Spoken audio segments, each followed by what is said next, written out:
Revolução Industrial. As engrenagens que moldaram a civilização moderna. Introdução. Imagine um mundo onde o ritmo da vida era ditado exclusivamente pelo nascer e pelo pôr do sol. Um tempo em que a força de um homem ou de um animal era o limite máximo da produção. Por séculos, a humanidade viveu em um equilíbrio quase estático com a natureza, onde as ferramentas eram extensões das mãos e o conhecimento era passado de mestre para aprendiz em oficinas silenciosas e escuras. O silêncio das vilas rurais era quebrado apenas pelo sino da igreja ou pelo som das ferramentas manuais batendo no ferro ou na madeira. Não havia a pressa que conhecemos hoje, nem a ideia de que o amanhã seria radicalmente diferente do ontem, pois o progresso era algo lento e quase imperceptível. No entanto, por trás dessa aparente calmaria, forças poderosas estavam se acumulando como nuvens de tempestade no horizonte da história europeia, prontas para desabar. A curiosidade humana, aliada à necessidade de superar limites geográficos e econômicos, começou a questionar as formas tradicionais de fazer as coisas. O comércio marítimo trouxe novas riquezas e, com elas, uma nova classe de pessoas que não se contentava com a tradição aristocrática e buscava a eficiência. O conhecimento científico deixava de ser uma curiosidade de gabinete para se tornar uma ferramenta prática de domínio da matéria. Era o início de um movimento silencioso, mas imparável, que logo ganharia uma voz metálica e ensurdecedora. A verdadeira ruptura aconteceu quando o homem aprendeu a converter o calor em movimento, libertando a produção das limitações da musculatura biológica. O carvão mineral, que por milênios permaneceu enterrado e esquecido nas profundezas do solo, tornou-se subitamente o ouro negro, que alimentaria os sonhos de grandeza de uma nação inteira. A verdadeira ruptura aconteceu quando o homem aprendeu a converter o calor em movimento, libertando a produção das limitações da musculatura biológica. O carvão mineral, que por milênios permaneceu enterrado e esquecido nas profundezas do solo, tornou-se subitamente o ouro negro que alimentaria os sonhos de grandeza de uma nação inteira. Ao domar o vapor, a humanidade não estava apenas criando máquinas novas. Ela estava inaugurando uma nova relação com o universo físico e com o próprio conceito de energia. O que antes dependia do vento ou da água corrente, agora podia ser gerado em qualquer lugar, a qualquer hora, sob o comando absoluto do engenheiro e do proprietário da nova fábrica. Com a chegada das máquinas, a paisagem começou a sofrer uma mutação profunda e irreversível, que assustou os poetas e encantou os industriais. Onde antes se via o verde das pastagens e o movimento lento do gado, começaram a surgir estruturas de tijolos escuros e chaminés que pareciam tocar o céu. A fumaça, antes vista apenas nas lareiras domésticas, tornou-se uma presença constante e sufocante, simbolizando o preço do progresso que estava sendo construído. As estradas de terra, que por gerações viram apenas carroças, começaram a sentir o peso de materiais que a terra nunca havia carregado antes. O mundo estava se tornando mais duro, mais cinza, mas também infinitamente mais rápido e produtivo. O homem, que antes era o senhor do seu próprio tempo na pequena oficina ou no campo, foi arrastado para dentro dessas novas catedrais de ferro e engrenagens. O trabalho deixou de ser um processo criativo e artesanal para se tornar uma tarefa repetitiva, sincronizada pelo tic-tac implacável do relógio industrial. A disciplina agora não era imposta pelas estações do ano, mas pela necessidade de manter a máquina em funcionamento constante, sem interrupções. Essa mudança alterou a psicologia humana de uma forma que ainda hoje tentamos compreender e digerir plenamente. O trabalhador tornou-se parte de um sistema maior, uma peça em uma engrenagem gigantesca que não parava para descansar. As cidades, que antes eram centros administrativos ou comerciais modestos, transformaram-se em ímãos poderosos que sugavam a população do campo para dentro de seus limites. O êxodo rural não foi apenas um movimento migratório, mas uma fuga de um passado de subsistência em direção a um futuro de promessas incertas. Milhares de famílias abandonaram a vida ao ar livre para se amontoarem em becos estreitos e ruas barulhentas, movidas pela esperança de uma vida melhor proporcionada pela indústria. Esse crescimento desordenado criou um novo tipo de ambiente humano, onde a solidão da massa e a proximidade física se misturavam de forma caótica. A cidade era o laboratório de uma nova humanidade urbana. Pela primeira vez na história, parecia possível produzir bens em uma quantidade que poderia atender a todos, rompendo com a escassez milenar que assolava a espécie. A promessa da Revolução Industrial era a democratização do conforto, transformando o que era luxo em itens de consumo cotidiano para uma classe crescente. Mas essa abundância tinha um verso escuro. A riqueza gerada não fluía de maneira uniforme, criando abismos sociais que a humanidade nunca havia testemunhado antes. Enquanto as lojas se enchiam de produtos novos e brilhantes, os porões das fábricas escondiam histórias de sacrifício e dor. O progresso caminhava de mãos dadas com a angústia, e a beleza da inovação era manchada pelo suor. Ao olharmos para o início dessa jornada, percebemos que não se tratava apenas de uma mudança técnica, mas de uma revolução na alma do mundo ocidental. Cada parafuso apertado e cada grama de carvão queimada estavam moldando o DNA da sociedade em que vivemos hoje, com todas as suas maravilhas e contradições. Estamos diante de um portal que divide a história em antes e depois, um ponto sem retorno onde a humanidade decidiu acelerar seu destino. Compreender esse momento é essencial para entendermos quem somos e para onde estamos indo em um planeta que ainda ecoa o barulho daquelas primeiras máquinas. O palco está montado para uma transformação que mudaria tudo o que conhecemos. Capítulo 1. O despertar das máquinas e o berço da transformação britânica. As raízes do pioneirismo inglês e o acúmulo de capital colonial. A ascensão da Inglaterra como a primeira potência industrial do planeta não foi um evento isolado ou fruto de um golpe de sorte tecnológico, mas sim o resultado de séculos de acumulação de recursos vindos de todos os cantos do globo. O palco está montado para uma transformação que mudaria tudo o que conhecemos. Capítulo 1.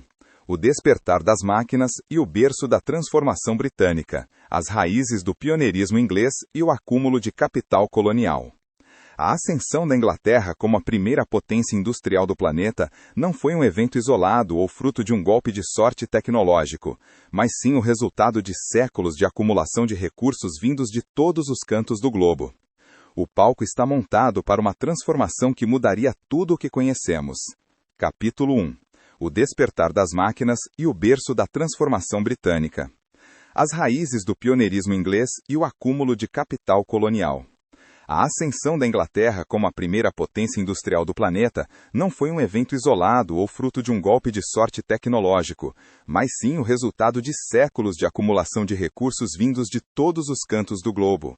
Durante o século XVIII, as redes comerciais britânicas estendiam-se pelas Américas, Ásia e África, garantindo um fluxo constante de metais preciosos, matérias-primas e lucros derivados do comércio transatlântico que abasteciam os cofres de uma burguesia em ascensão.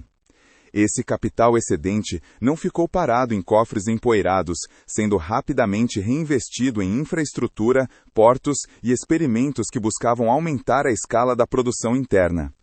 Dentro desse contexto de abundância financeira, o sistema bancário de Londres começou a se consolidar como o sistema nervoso central de uma economia que já não se satisfazia com os limites do feudalismo agrário. Os investidores britânicos passaram a financiar projetos que antes seriam considerados arriscados, criando um ambiente onde a inovação técnica encontrava o suporte necessário para sair do papel e ganhar as ruas. Enquanto as outras nações europeias ainda enfrentavam conflitos internos e estruturas políticas rígidas, a Inglaterra desfrutava de uma estabilidade que permitia o florescimento de uma mentalidade voltada para o lucro e para a expansão contínua da capacidade produtiva nacional. O governo britânico desempenhou um papel fundamental ao proteger os interesses comerciais de seus cidadãos, utilizando a força de sua marinha para garantir o domínio das rotas marítimas e o acesso exclusivo a mercados fornecedores. Essa política mercantilista agressiva criou uma base sólida para que os empreendedores locais pudessem planejar investimentos de longo prazo sem o temor de perder suas propriedades para invasores estrangeiros. A integração entre o poder naval, a exploração colonial e a disponibilidade de crédito fácil transformou a ilha em um laboratório econômico único, onde todas as peças estavam prontas para serem movidas em direção a uma mudança que ninguém poderia prever. Ao observarmos a estrutura social da época, notamos que a aristocracia rural inglesa também começou a se interessar pelas oportunidades comerciais, quebrando a barreira tradicional que separava os donos de terras das atividades mercantis e produtivas. Essa fusão de interesses entre a velha nobreza e a nova classe média urbana criou uma frente unificada que buscava leis mais favoráveis à propriedade privada e ao livre comércio dentro das fronteiras britânicas. O resultado foi um sistema legal que protegia as patentes e incentivava a descoberta de novos métodos de fabricação, estabelecendo as fundações jurídicas para o que viria a ser o primeiro grande salto industrial da humanidade. A Revolução Agrícola e o êxodo rural das massas camponesas. Antes que as chaminés pudessem dominar o horizonte das cidades, uma mudança silenciosa e radical ocorreu nos campos da Inglaterra, alterando para sempre a forma como o ser humano lidava com o solo e com a produção de alimentos. O movimento dos cercamentos, conhecido como enclosures, transformou as terras comunais em propriedades privadas cercadas, onde os grandes latifundiários aplicaram novas técnicas de cultivo e rotação de culturas para maximizar a produtividade da terra. Esse processo permitiu que uma quantidade muito menor de pessoas produzisse comida suficiente para sustentar uma população crescente, eliminando a necessidade de grandes massas de camponeses vivendo no regime de subsistência. Privados do acesso às terras que seus ancestrais cultivaram por gerações, milhões de homens e mulheres viram-se obrigados a abandonar o campo em busca de sobrevivência nos centros urbanos que começavam a se expandir rapidamente. Esse deslocamento populacional não foi uma escolha, mas uma necessidade imposta pela nova ordem econômica que tratava a terra como um ativo financeiro e não mais como um patrimônio comunitário ou ancestral. As estradas britânicas ficaram lotadas de famílias carregando seus poucos pertences em direção a cidades como Manchester e Liverpool, onde a promessa de trabalho, ainda que desconhecido, parecia ser a única saída contra a fome que assolava o interior rural. Essa massa de trabalhadores despossuídos forneceu o combustível humano indispensável para as primeiras fábricas, criando um mercado de trabalho onde a oferta de mão de obra era vasta e o custo de contratação era mantido em níveis extremamente baixos. Sem outras alternativas de renda, esses antigos camponeses tornaram-se o proletariado urbano, sujeitando-se a qualquer condição de trabalho para garantir o sustento básico de suas famílias em um ambiente completamente estranho. A transição da vida rural para a urbana representou um choque cultural profundo, pois o ritmo orgânico das estações foi substituído pela disciplina mecânica das máquinas que nunca paravam de funcionar dia e noite. Dessa forma, a eficiência alcançada na produção de alimentos foi o que possibilitou a existência de cidades gigantescas que não produziam um único grão de trigo, mas que se tornariam os novos motores da economia global.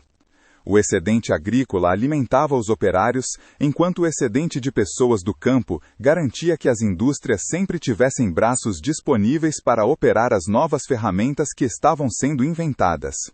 A agricultura deixou de ser o destino final da maioria da população para se tornar a base de apoio que sustentava a migração para as fábricas, fechando o ciclo que unia a terra ao ferro e o camponês ao operário de modo definitivo e irreversível na história.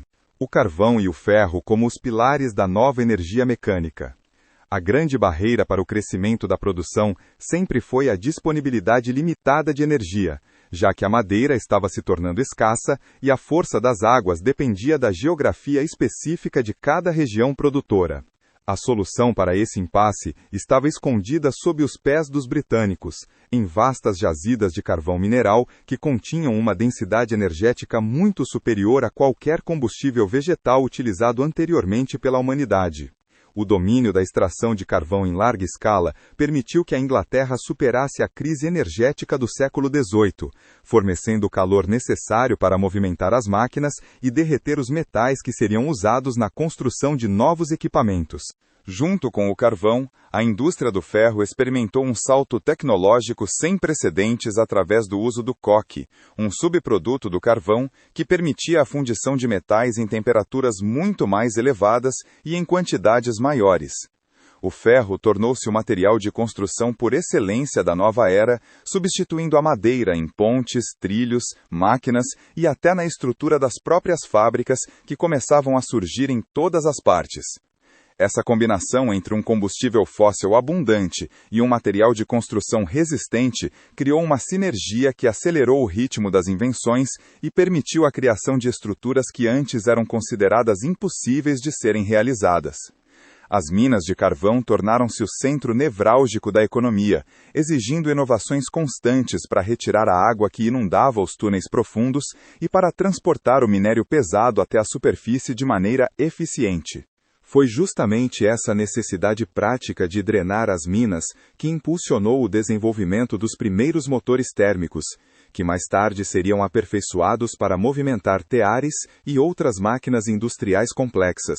O carvão não apenas fornecia energia, mas também desafiava a inteligência humana a criar soluções mecânicas que acabaram sendo aplicadas em diversos outros setores da economia, gerando um efeito multiplicador que transformou toda a base técnica da sociedade. Com o tempo, a dependência britânica em relação ao carvão e ao ferro moldou a geografia do país, fazendo com que as novas cidades industriais surgissem preferencialmente perto das bacias carboníferas para reduzir os custos de transporte. Esse novo arranjo espacial consolidou o domínio da metalurgia e da mineração como os setores de vanguarda, ligando o destino da nação à exploração dos recursos minerais que o planeta havia acumulado durante milhões de anos. O ferro e o carvão deixaram de ser meros materiais para se tornarem os pilares de uma nova civilização que não mais temia os limites da natureza, mas que buscava extrair dela cada gota de energia possível para alimentar sua expansão. Capítulo 2. A engenharia do vapor e as engrenagens da inovação técnica. A maestria de James Watt e o domínio do motor a vapor. A grande transformação técnica que permitiu à humanidade romper as amarras da energia biológica surgiu da necessidade prática de resolver problemas nas profundezas das minas de carvão britânicas. James Watt não inventou o conceito de motor térmico do nada, mas aperfeiçoou designs anteriores que desperdiçavam grandes quantidades de energia em forma de calor disperso no ambiente. Ao introduzir o condensador separado, ele permitiu que o cilindro principal permanecesse sempre quente, aumentando drasticamente a eficiência da máquina e reduzindo o consumo de combustível necessário. Ao introduzir o condensador separado, ele permitiu que o cilindro principal permanecesse sempre quente, aumentando drasticamente a eficiência da máquina e reduzindo o consumo de combustível necessário. Essa inovação transformou um artefato rústico e limitado em uma ferramenta versátil que poderia ser instalada em qualquer local, independentemente da proximidade com fontes de água corrente. O impacto dessa eficiência foi sentido quase imediatamente em todos os setores produtivos que demandavam força constante para movimentar engrenagens cada vez mais pesadas e complexas nas novas fábricas. O motor a vapor tornou-se o coração pulsante de uma nova era, oferecendo uma regularidade que a natureza nunca pode garantir, já que não dependia do fluxo dos rios ou da força inconstante dos ventos. Com essa tecnologia, o ser humano passou a controlar o tempo da produção de forma absoluta, ajustando o ritmo das máquinas de acordo com a demanda do mercado e não mais pelas condições climáticas. O motor a vapor tornou-se o coração pulsante de uma nova era, oferecendo uma regularidade que a natureza nunca pode garantir, já que não dependia do fluxo dos rios ou da força inconstante dos ventos. Com essa tecnologia, o ser humano passou a controlar o tempo da produção de forma absoluta, ajustando o ritmo das máquinas de acordo com a demanda do mercado e não mais pelas condições climáticas. A máquina de James Watt simbolizou a transição definitiva para uma civilização que extraía sua potência do subsolo, mudando a escala de tudo o que era construído ou fabricado. A indústria têxtil e a automação do trabalho artesanal, a aplicação imediata dessa nova força motriz, encontrou seu terreno mais fértil na indústria de tecidos, que na época era o setor mais dinâmico e lucrativo da crescente economia da Inglaterra. Milhares de pequenos produtores domésticos que antes fiavam e teciam em suas próprias casas viram-se subitamente obsoletos diante da velocidade e da precisão dos novos teares mecânicos movidos a vapor. A automação permitiu que um único operador supervisionasse várias máquinas ao mesmo tempo, produzindo em um dia o que uma aldeia inteira de artesãos levaria semanas para concluir manualmente. Esse aumento brutal na produtividade reduziu o preço das roupas, mas destruiu o modo de vida tradicional de milhões de pessoas que dependiam do trabalho manual qualificado. Essa mudança na base técnica da fiação e da tecelagem não apenas acelerou o comércio, mas também exigiu uma padronização rigorosa da fibra do algodão que chegava das colônias distantes. A necessidade de alimentar as máquinas sem interrupções forçou a criação de redes logísticas globais que conectavam as plantações nas Américas às fábricas de Manchester em um fluxo contínuo de matéria-prima. O tecido deixou de ser um artigo de luxo ou de produção local limitada, para se tornar a primeira mercadoria globalizada, vestindo populações inteiras com produtos idênticos e baratos. A automação têxtil foi o primeiro grande passo. Experimento da produção em massa, provando que a tecnologia poderia criar uma abundância material nunca antes imaginada na história da espécie. O nascimento da fábrica moderna e a padronização produtiva, a reunião de máquinas potentes e centenas de trabalhadores sobre o mesmo teto, deu origem a uma estrutura social e arquitetônica completamente nova, que passou a ser conhecida como a fábrica moderna. Esse espaço não era apenas um local de trabalho, mas um ambiente de controle rigoroso, onde cada movimento humano deveria ser sincronizado com a cadência incessante dos eixos e correias metálicas. A arquitetura industrial priorizava a funcionalidade e a vigilância, com grandes galpões iluminados por janelas altas, onde o tempo era medido por sinos e relógios que ditavam o início e o fim de cada turno. A individualidade do artesão foi substituída pela função do operário, que agora deveria seguir normas estritas de comportamento para não interromper o fluxo da linha. Dentro dessas estruturas, a padronização tornou-se a regra de ouro, garantindo que cada peça produzida fosse exatamente igual à anterior, independentemente de quem estivesse operando a máquina naquele momento. Esse processo de uniformização facilitou a manutenção dos equipamentos e a troca de componentes, permitindo que a indústria crescesse em uma escala que superava qualquer organização humana do passado. O nascimento da fábrica marcou o fim da autonomia produtiva do indivíduo e o início da era da gerência, onde a eficiência era calculada através de fórmulas e medições constantes do desempenho. A sociedade estava aprendendo a organizar o esforço coletivo de maneira mecânica, transformando a própria cooperação humana em uma ciência exata voltada para o lucro. Capítulo 3. Cidades de fuligem e o novo cotidiano nos centros urbanos. A explosão demográfica e o surgimento das metrópoles industriais. O crescimento das cidades inglesas durante o século XIX ocorreu em uma velocidade que as instituições políticas e as infraestruturas existentes não estavam minimamente preparadas para suportar ou gerenciar. Vilas que por séculos abrigaram poucas centenas de pessoas transformaram-se em metrópoles de centenas de milhares em apenas algumas décadas, movidas pela promessa de salários nas fábricas em expansão. Cidades como Manchester tornaram-se símbolos desse novo mundo, onde a concentração de chaminés e galpões criava uma paisagem artificial dominada pelo cinza do carvão e pelo vermelho dos tijolos. Essa densidade populacional sem precedentes gerou uma nova forma de vida coletiva, onde o anonimato das multidões substituía os laços de vizinhança das pequenas comunidades rurais. O espaço urbano foi sendo devorado por construções rápidas e baratas, destinadas a abrigar a massa de trabalhadores que chegava diariamente do campo em busca de uma oportunidade de sobrevivência. Não havia planejamento para essa expansão, e as ruas eram frequentemente vielas estreitas e lamacentas que serviam tanto para o trânsito de pessoas quanto para o descarte de detritos industriais e domésticos. O solo urbano tornou-se um recurso valioso e disputado, levando à verticalização das moradias e ao aproveitamento de cada metro quadrado disponível para a produção ou para o abrigo humano. A metrópole industrial era um organismo vivo e caótico, que pulsava ao ritmo do vapor e consumia recursos e vidas humanas com uma voracidade que assustava os observadores da época. A precariedade habitacional e os desafios da saúde pública. A vida para a maioria dos novos habitantes urbanos era marcada por uma precariedade extrema, com famílias inteiras dividindo quartos minúsculos em cortiços úmidos e sem ventilação adequada.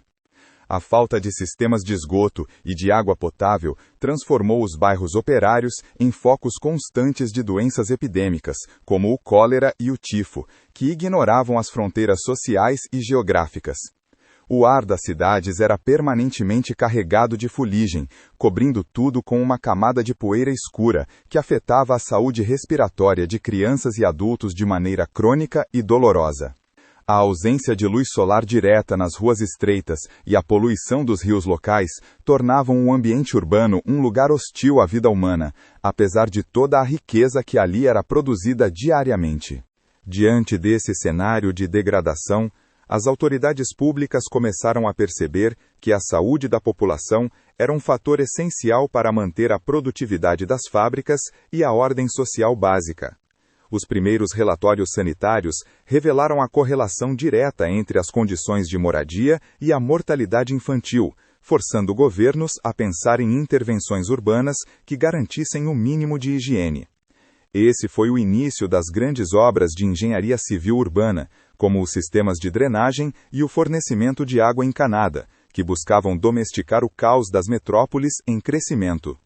A luta contra as doenças tornou-se uma questão de Estado, mostrando que o sucesso da Revolução Industrial dependia também da capacidade de gerenciar os resíduos e a biologia das grandes massas humanas. O contraste social entre a burguesia e o proletariado urbano, a geografia das cidades industriais refletia a nova divisão de classes de forma visualmente agressiva, separando fisicamente os donos do capital dos trabalhadores que operavam as máquinas.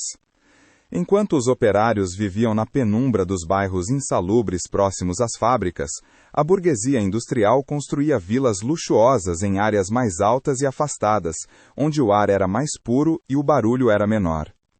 Esses novos ricos buscavam legitimar sua posição social através do consumo ostensivo e do patrocínio de artes e edifícios públicos que demonstravam o poder da indústria e do comércio.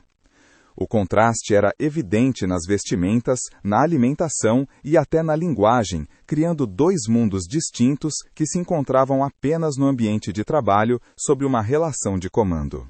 Essa desigualdade espacial e material alimentou um sentimento de injustiça que permeava a vida cotidiana, já que os trabalhadores viam a riqueza que produziam ser acumulada por uma minoria que pouco se arriscava.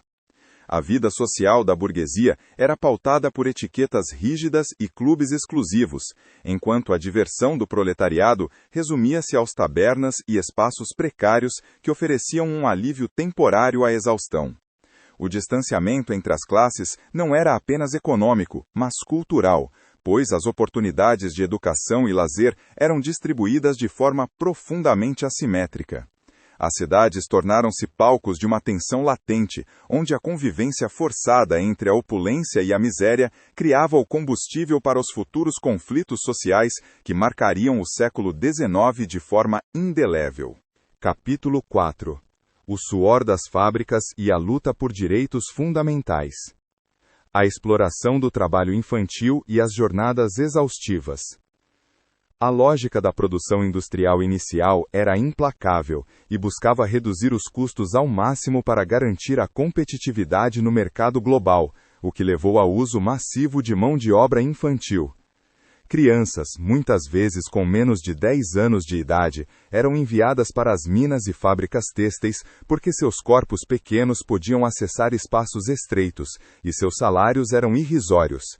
Elas passavam até 12 ou 14 horas por dia em ambientes perigosos, sem qualquer proteção contra acidentes ou doenças ocupacionais que marcariam seus corpos para sempre.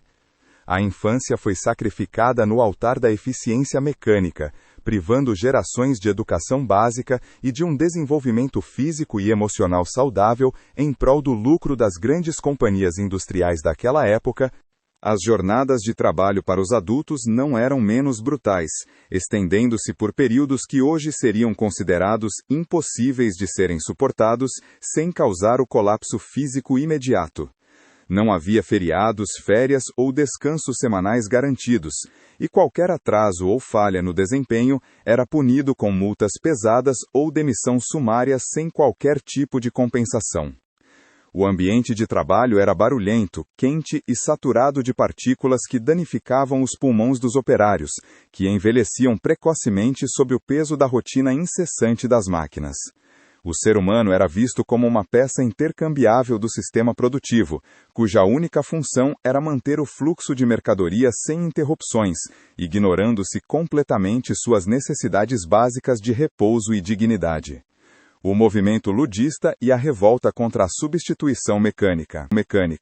A rápida substituição do trabalho manual qualificado pelas máquinas gerou uma onda de desespero e raiva entre os artesãos que viam suas vidas e profissões desaparecerem em poucos meses. O movimento ludista surgiu como uma reação direta a essa marginalização econômica, com grupos de trabalhadores invadindo fábricas durante a noite para destruir os teares mecânicos que simbolizavam sua ruína. Eles não eram contra a tecnologia em si, mas contra o uso que estava sendo feito dela para concentrar a riqueza e desvalorizar a dignidade de quem sempre viveu do próprio ofício. A resposta do governo britânico foi severa, enviando tropas para proteger as propriedades privadas e estabelecendo a pena de morte para quem fosse flagrado danificando equipamentos industriais. Apesar da repressão violenta, o ludismo revelou que a industrialização não seria aceita passivamente por todos os setores da sociedade, e que havia um conflito profundo sobre quem deveria se beneficiar do progresso. A destruição das máquinas era um grito de socorro de uma classe que se sentia traída por um sistema que privilegiava o capital em detrimento do bem-estar social dos cidadãos. Esse período de revoltas mostrou que a estabilidade da nova ordem industrial dependia de algo mais do que apenas eficiência técnica. Era necessário encontrar formas de integrar a massa de trabalhadores ao sistema. O medo da revolta constante forçou os donos de fábricas e os políticos a considerarem pela primeira vez que a paz social tinha um preço que envolvia o reconhecimento da humanidade do operário. O nascimento dos sindicatos e a organização das classes operárias. Com o tempo, os trabalhadores perceberam que a destruição física das máquinas não impediria o avanço da tecnologia e que a única forma real de resistência era a organização coletiva e solidária. Os primeiros sindicatos começaram a ser formados clandestinamente, já que eram proibidos por lei, servindo como espaços de auxílio mútuo e de discussão política sobre as condições de trabalho. Esses grupos buscavam negociar coletivamente com os patrões, utilizando a greve como uma ferramenta de pressão para exigir melhores salários e a redução das jornadas de trabalho. A consciência de classe começou a se cristalizar, unindo pessoas de diferentes ofícios sob uma identidade comum de produtores de riqueza que mereciam uma participação mais justa nos lucros das empresas. A luta sindical foi longa e marcada por muitos sacrifícios, mas acabou por conquistar as primeiras leis fabris que limitavam o trabalho infantil e estabeleciam normas básicas de segurança nos ambientes laborais. O reconhecimento legal dos sindicatos permitiu que a classe operária se tornasse um ator político relevante, capaz de influenciar as decisões do parlamento e de exigir reformas sociais mais amplas. O movimento operário deu origem a novas ideologias que buscavam repensar toda a estrutura da sociedade capitalista, propondo alternativas que iam desde o cooperativismo até revoluções estruturais.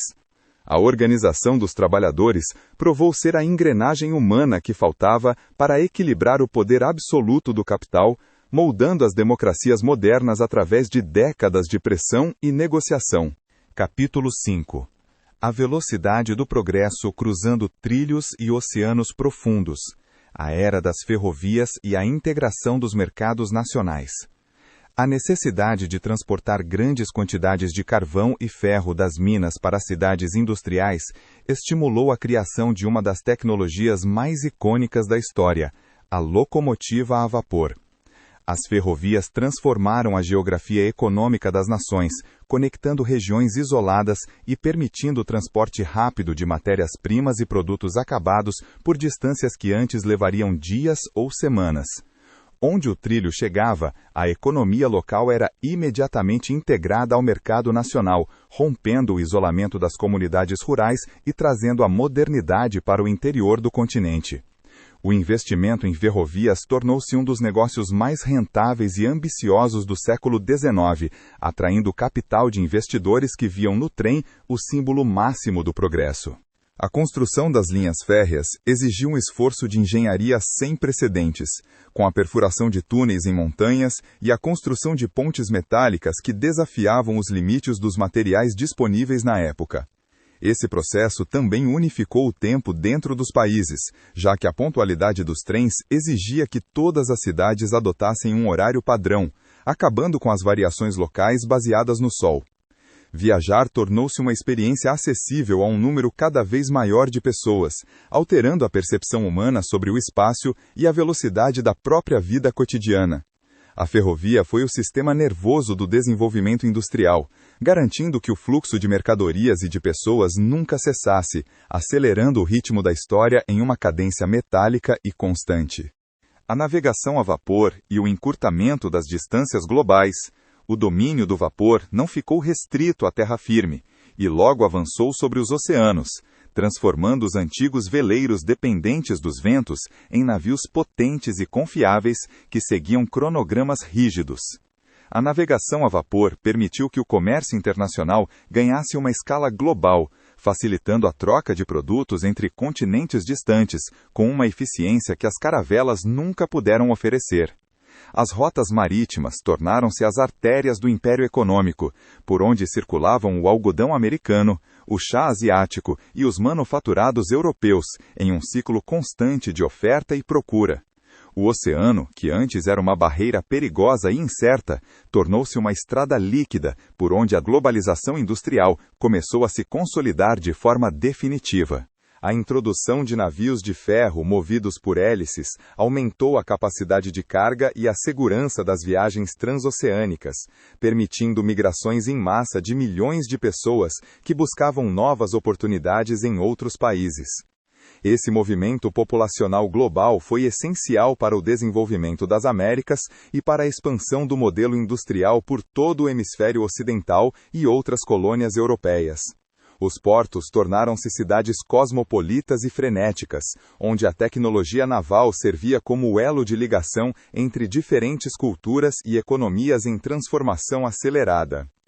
O encurtamento das distâncias globais mudou a geopolítica do mundo, favorecendo as nações que possuíam as maiores frotas mercantes e militares, capazes de projetar seu poder por todos os mares.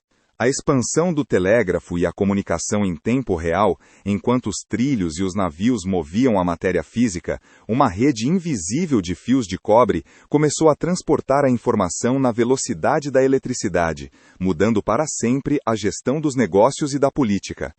O telégrafo permitiu que os preços das mercadorias, as notícias de guerra e as ordens comerciais viajassem milhares de quilômetros em poucos segundos, eliminando o atraso de semanas que as cartas levavam para chegar. Essa inovação deu aos grandes industriais e governantes um controle centralizado sobre suas operações distantes, permitindo respostas rápidas a mudanças no mercado ou crises internacionais. A informação tornou-se um ativo tão valioso quanto o carvão ou o ferro, pois quem recebia a notícia primeiro tinha uma vantagem estratégica imensa sobre seus concorrentes. A instalação de cabos submarinos cruzando o fundo dos oceanos uniu os continentes em uma rede de comunicação instantânea, criando o que muitos observadores chamaram na época de sistema nervoso da humanidade. O mundo começou a se sentir menor e mais conectado, pois um evento ocorrido em Londres poderia ser lido nos jornais de Nova York ou Calcutá quase no mesmo dia em que aconteceu. Essa aceleração da comunicação foi fundamental para a coordenação das complexas redes de suprimentos da indústria moderna e para o funcionamento dos mercados financeiros globais que financiavam a expansão técnica. O telégrafo preparou o terreno psicológico para a era da informação, provando que a tecnologia poderia superar não apenas a força física, mas também as limitações da percepção humana do tempo e do espaço. Capítulo 6. A segunda onda e o domínio do aço e da eletricidade. O processo Bessemer e a democratização do aço resistente. A partir da segunda metade do século XIX, a Revolução Industrial entrou em uma nova fase caracterizada pelo uso do aço, um material muito mais forte e flexível do que o ferro fundido utilizado anteriormente. A invenção do processo Bessemer permitiu a produção de aço em grandes quantidades e a um custo reduzido, transformando o que era um material nobre e raro em um componente básico para toda a infraestrutura moderna. O aço possibilitou a construção de edifícios mais altos, pontes mais longas e máquinas muito mais precisas e duráveis, capazes de suportar pressões e velocidades que o ferro comum não toleraria. Essa mudança material foi o que permitiu a verticalização das cidades e a criação dos arranha-céus que passariam a definir a estética das metrópoles do século XX. Com o aço abundante, a indústria de transportes também deu um novo salto, com trilhos que duravam muito mais e locomotivas que podiam carregar cargas ainda mais pesadas sem o risco de rupturas metálicas. A produção militar também foi revolucionada, com armamentos mais potentes e navios de guerra revestidos de blindagens impenetráveis, alterando o equilíbrio de poder entre as nações industrializadas que competiam pela hegemonia global. O aço tornou-se o esqueleto da civilização industrial, presente em tudo, desde as ferramentas manuais mais simples até as engrenagens mais complexas dos motores que moviam o mundo. A capacidade de produzir esse metal em escala industrial separava as grandes potências econômicas das nações que ainda dependiam de tecnologias mais antigas e menos eficientes. O petróleo e o advento dos motores de combustão interna. Enquanto o aço fornecia a estrutura, uma nova fonte de energia líquida começou a desafiar o reinado do carvão. O petróleo, extraído das profundezas da Terra para alimentar motores menores e mais potentes. O desenvolvimento do motor de combustão interna permitiu a criação de veículos autônomos, que não dependiam de trilhos, dando origem ao automóvel e, mais tarde, aos primeiros experimentos com a aviação. O petróleo era mais fácil de transportar e armazenar do que o carvão, oferecendo uma versatilidade que permitiu o uso de energia mecânica em locais onde o vapor seria pesado e impraticável demais. Essa inovação abriu as portas para a indústria química moderna, que passou a transformar os derivados do petróleo em uma infinidade de novos produtos sintéticos e plásticos. O petróleo era mais fácil de transportar e armazenar do que o carvão, oferecendo uma versatilidade que permitiu o uso de energia mecânica em locais onde o vapor seria pesado e impraticável demais. Essa inovação abriu as portas para a indústria química moderna, que passou a transformar os derivados do petróleo em uma infinidade de novos produtos sintéticos e plásticos. A busca por jazidas de petróleo tornou-se uma questão de segurança nacional e de disputa geopolítica intensa, levando as potências industriais a buscarem o controle de regiões distantes no Oriente Médio e em outras partes do globo. A dependência energética mudou de face, mas continuou a ser o motor dos conflitos e das alianças entre os países que buscavam garantir o fluxo ininterrupto desse novo ouro líquido. O motor a combustão interna democratizou a mobilidade individual e acelerou a distribuição de mercadorias em curtas distâncias, complementando o trabalho das ferrovias e das frotas navais a vapor.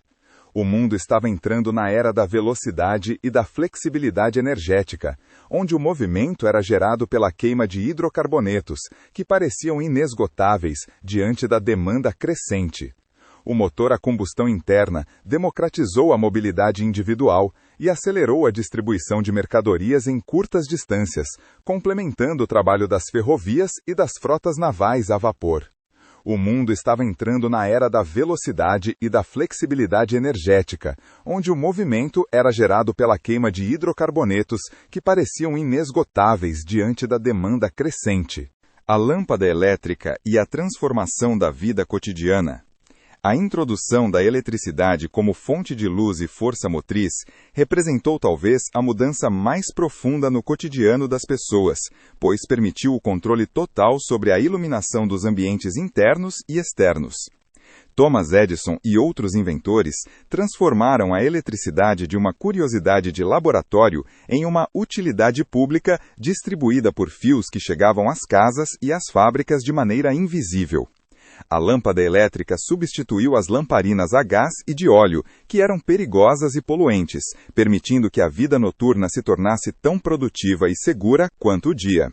As cidades ganharam uma nova face sob a luz dos postes elétricos, e as casas passaram a abrigar os primeiros eletrodomésticos que prometiam reduzir o esforço humano nas tarefas domésticas mais simples. Nas fábricas, a eletricidade permitiu a substituição das grandes correias centrais por motores individuais em cada máquina, dando muito mais flexibilidade ao layout das unidades produtivas e aumentando a segurança dos operários. A energia elétrica também possibilitou o desenvolvimento das comunicações de massa, como o rádio e o cinema, que começaram a moldar uma cultura popular globalizada e síncrona pela primeira vez na história. A sociedade tornou-se dependente de uma rede de energia que funcionava sem parar, conectando cada indivíduo a uma fonte central de potência que alimentava desde as grandes indústrias até as pequenas luzes de leitura. O domínio da eletricidade foi o passo definitivo para a criação do ambiente artificial e tecnológico em que a humanidade vive hoje quase inteiramente submersa. Capítulo 7. O consumo em massa e a linha de montagem implacável. O taylorismo e a busca pela eficiência máxima do tempo. No início do século XX, a preocupação da indústria deixou de ser apenas a força bruta das máquinas, para se concentrar na organização científica do próprio movimento humano dentro do espaço produtivo.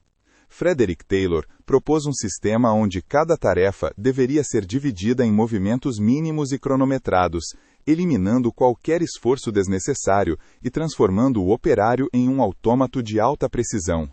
O Taylorismo buscava a eficiência absoluta através da separação entre quem pensava o processo e quem o executava, criando uma hierarquia rígida baseada no controle técnico do tempo.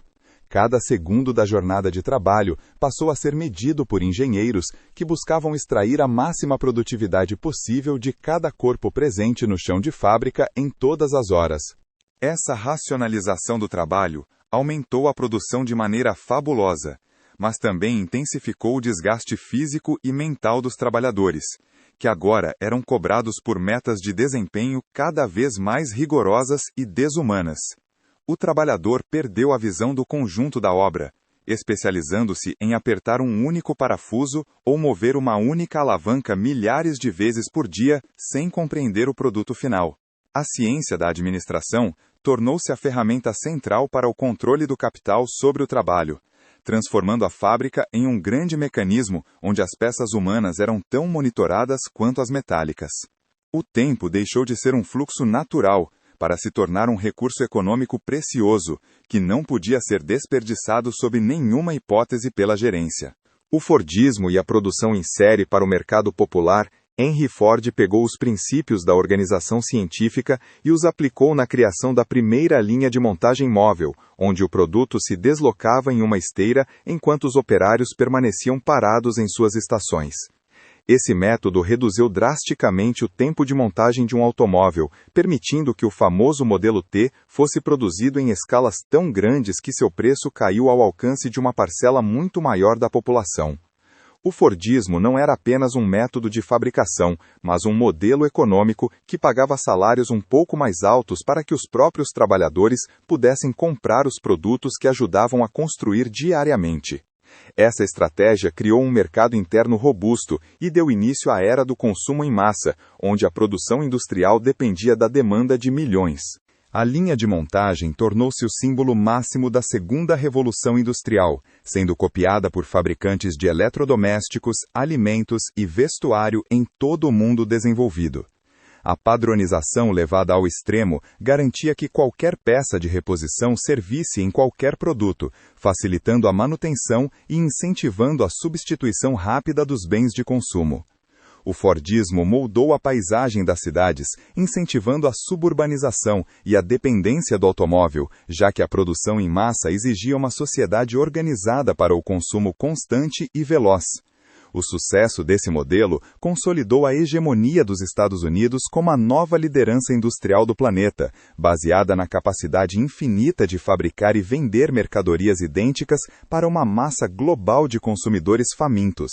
A consolidação da sociedade de consumo e do marketing moderno, para que as fábricas continuassem operando em sua capacidade máxima, a sociedade precisava ser constantemente incentivada a desejar novos produtos, mesmo quando os antigos ainda estavam em perfeitas condições de uso. O nascimento do marketing moderno e da publicidade em massa foi a resposta para essa necessidade sistêmica de manter a roda da economia girando através do desejo humano manipulado. Através de jornais, revistas e do rádio, as marcas começaram a criar estilos de vida associados aos seus produtos, convencendo as pessoas de que a felicidade e o status social estavam diretamente ligados à posse de novos objetos. O consumo deixou de ser uma necessidade biológica ou funcional para se tornar um ato de identidade e de pertencimento a uma classe ou a um grupo social específico. Através de jornais, revistas e do rádio, as marcas começaram a criar estilos de vida associados aos seus produtos, convencendo as pessoas de que a felicidade e o status social estavam diretamente ligados à posse de novos objetos. O consumo deixou de ser uma necessidade biológica ou funcional para se tornar um ato de identidade e de pertencimento a uma classe ou a um grupo social específico. Essa cultura do descartável e da novidade constante gerou um crescimento econômico sem precedentes, mas também criou uma pressão imensa sobre os recursos naturais e sobre a mente dos indivíduos, que viviam em busca de uma satisfação material que nunca era definitiva. As lojas de departamentos tornaram-se os novos templos da civilização industrial, onde a mercadoria era exibida de forma sedutora para atrair o olhar e o desejo das multidões urbanas. O sistema industrial havia fechado seu ciclo. Ele produzia em massa, transportava em massa e agora criava desejos em massa para garantir que nada ficasse parado nos estoques. A sociedade de consumo tornou-se o motor psicossocial que sustenta o capitalismo contemporâneo, transformando cada cidadão em um elo ativo na cadeia global de produção e desperdício planejado. Capítulo 8. O legado industrial e os desafios de um planeta esgotado. Os impactos ambientais e o aquecimento do clima global. Após séculos de queima ininterrupta de combustíveis fósseis e de exploração intensiva de minérios, a humanidade começou a perceber que o progresso industrial tinha um custo ambiental que não havia sido incluído nas planilhas econômicas iniciais. O acúmulo de dióxido de carbono na atmosfera, fruto de milhões de chaminés e escapamentos, deu início a uma mudança climática global que ameaça o equilíbrio biológico do planeta de forma profunda. O que antes era visto como um sinal de prosperidade, as nuvens de fumaça sobre as cidades, tornou-se o símbolo de um modelo de desenvolvimento que consome a base da sua própria existência física. A natureza, que por muito tempo foi vista como um depósito infinito de recursos, começou a dar sinais de exaustão através de eventos extremos e do aquecimento das águas.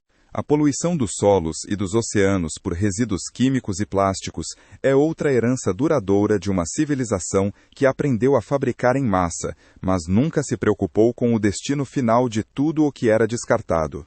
Ecossistemas inteiros foram destruídos para dar lugar a complexos industriais ou para fornecer as matérias-primas exigidas pelo consumo acelerado das grandes metrópoles globais. A perda da biodiversidade é um processo silencioso que acompanha a expansão da mancha tecnológica sobre a face da Terra, alterando ciclos naturais que levaram milhões de anos para se estabilizarem. O desafio do nosso tempo é reconhecer que a escala da atividade industrial humana tornou-se uma força geológica capaz de alterar o destino da vida na Terra, exigindo uma reavaliação urgente de todos os nossos métodos produtivos. As heranças tecnológicas e o salto na qualidade de vida, apesar dos graves problemas ambientais, não se pode ignorar que a Revolução Industrial trouxe avanços na medicina, na alimentação e no conforto que prolongaram a expectativa de vida da espécie humana de maneira espetacular. Tecnologias desenvolvidas nas fábricas permitiram a criação de saneamento básico, vacinas, antibióticos e equipamentos cirúrgicos, que erradicaram doenças que antes matavam milhões de pessoas anualmente. A produtividade agrícola alcançada com máquinas e fertilizantes químicos afastou o fantasma da fome crônica em muitas partes do mundo, permitindo que a população global atingisse níveis que seriam impossíveis em um sistema agrário tradicional. O acesso à informação e à educação também foi democratizado pelas tecnologias de impressão e comunicação criadas durante esse período transformador. O legado industrial é uma faca de dois gumes, que ao mesmo tempo que liberta o homem do esforço físico extenuante e da morte prematura, o aprisiona em um sistema de dependência tecnológica e consumo desenfreado. Vivemos em um mundo onde a conveniência é a regra e onde o conhecimento científico acumulado nos permite sonhar com a cura de todas as doenças e com a exploração de outros planetas. Essa base técnica é o que nos dá as ferramentas necessárias para tentar resolver os próprios problemas que a industrialização criou, mostrando que a inteligência humana é capaz de se adaptar e de inovar diante das crises mais profundas.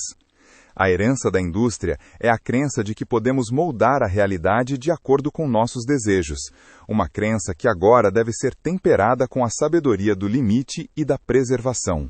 A busca por sustentabilidade na quarta revolução industrial.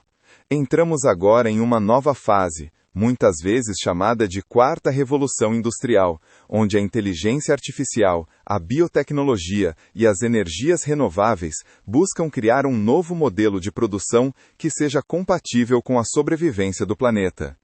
A busca por uma economia circular, onde nada se perde e tudo se reutiliza, é a resposta necessária ao desperdício linear das eras anteriores que nos levaram ao limiar do colapso ecológico. O carvão e o petróleo estão sendo gradualmente substituídos pelo sol e pelo vento, em uma tentativa de retornar a fontes de energia limpas, mas agora utilizando todo o conhecimento tecnológico acumulado em séculos de engenharia. A fábrica do futuro promete ser inteligente, personalizada e, acima de tudo, integrada de forma menos agressiva aos ciclos naturais da Terra.